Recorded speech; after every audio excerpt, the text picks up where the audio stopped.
So I've been working out some sheaths for these two new knives here, and this one I think I've showed to you before. This is a utility knife that's designed for some pretty heavy cutting, and the sheath that I designed for it, I wanted sheaths that would carry in two ways and be simple and slimline. So this is what I came up with, and on the back, this is the belt tab, and I fastened it at the corners with rivets rather than try to stitch that small area, and it's a very secure way of holding it. But this knife will mount in two ways. It'll hang from your belt this way, and the way this is situated, it's just going to carry it canted forward. This is about a 10-degree angle off the way your belt would ride through there, and then this will mount horizontally too, to be carried over on this side of your body. And again, this really holds the belt snugly, and this knife doesn't move once you get it in place.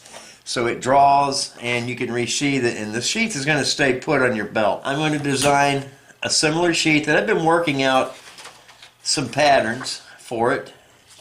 It's going to be mounted in the same way. Now, this was the first, and I consider this one a prototype, this sheath.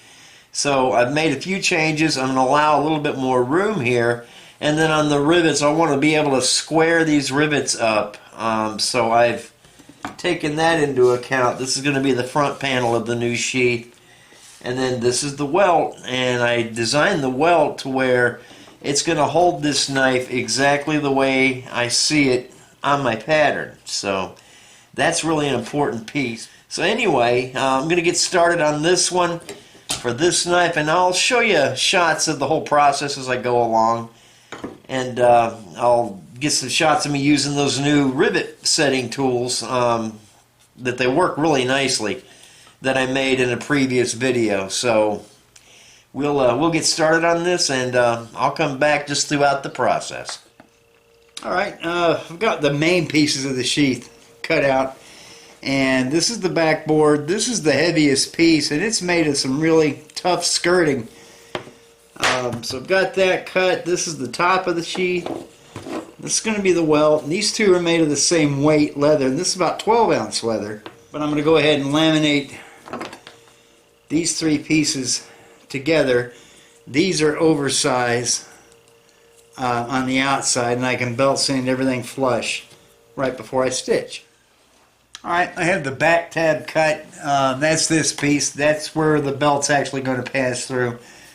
And cut this a little bit oversized. And I'm getting ready to rivet it on right here. And then once I do, that's going to show me where to do my top two rivets, and then I can sand everything flush on the belt sander. I got my rivets started, and these 4 layers of leather is about the outside limit on my rivets, but this is the only 2 places I actually use them through this much leather, but they'll do alright once we drive those burrs down. I got a little edge prep to do across here where I won't be able to reach, and then we'll be back for the rivet setting. Okay, with everything, these 3 pieces, the main pieces, laminated and they're stitched, and now we're ready to set these rivets. So I've driven them through that way. I'll put a burr over each one of them. And you can see how I've used up just about all the post.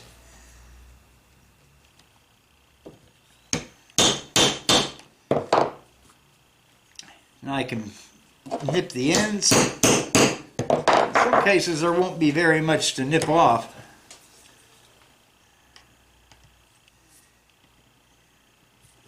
So I'm going to do this in 2 directions.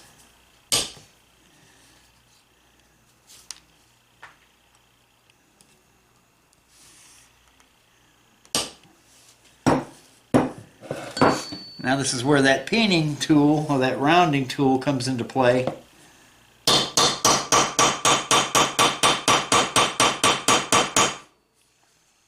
And you can peen these things and drive that burr in just about as deep as you want. It rounds the heads over really nicely. There's no snag on that. Like I said, you can work them down a little bit.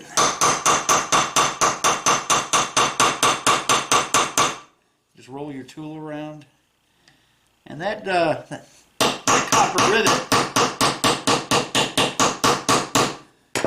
isn't going to move. So now I can determine where I want my two other rivets, and then once those are tight, I can belt sand. Then there's a whole lot of wet form to do on this sheath. We've got to wet form the knife, and then we have to wet form. I've got an aluminum form that I run in. It's 1.5 inches wide. I run it in both directions on this, and then we form the leather just to make it easier for a belt to get in either direction. So I'll come back when I have these two sides riveted, these two corners. All right, there's everything sanded flush, and those, I don't know if you can see it, but that tool puts a really nice rounded head on that rivet and really sets those burrs. So there's no metal to snag anything on. You can't feel it. Alright, and I've got the knife in there, but I swear I had to get that started, and then I had to hold it against the edge of the bench out here and push it down to get the knife down to that point. But I'm getting ready to wet form it. And that will make subsequent trips in and out of that sheath pretty easy. Alright, this is some clean, warm water. And just laying the knife sheath in there. Just to my fingertips hit it, and I'm just getting that top layer. So I want to get that started open just a little bit. I'll push the knife in. And again, I'm going to come over here to the edge of the bench. Just going to drive that thing down, and I know that that welt will guide it. So now we're fully in there, and this is a little forming tool I made out of some aluminum.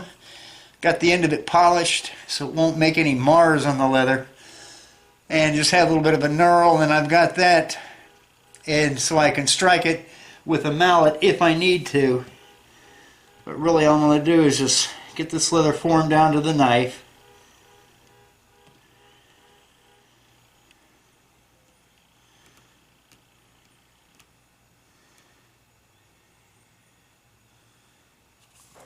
But that is what the pocket is going to end up looking like. And then I'll come around back here, wet this, and I'll form it to 1.5 inches going in both directions. And that's, I'm going to put my maker stamp back here.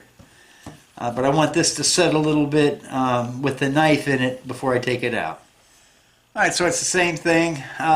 This is still pliable, but I want to go ahead and get that formed. So this is 1.5 inches wide. I just have it tapered so I get it through that belt loop.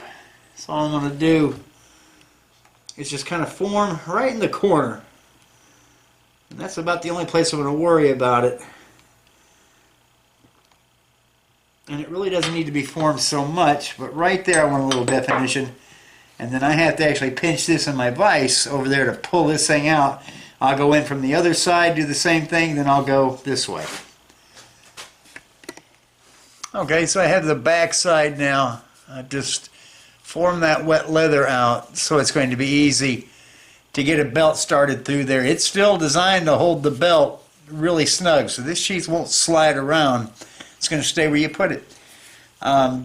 This leather's drying pretty nicely, so now I'm going to wet this center area here and put my maker's mark on there. Alright, for this purpose I put my little belt form back in there. I'm just going to center this maker's mark on here.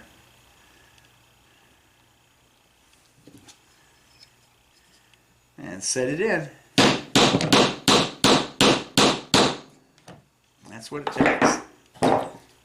Alright, so there's the maker's mark. Now we're going to let this sheath dry out, and we'll be putting some color on it. I'm going to decide what that color is. I'm thinking just tan. But yeah, let's let it dry out and we'll finish it, get it buffed, and we'll see what it looks like. Alright, I've got the dye on, and I just went ahead and went with the same dye as with this sheath. So it's almost dry, but just wanted to show you the back panel and how that is formed to take a belt in either direction.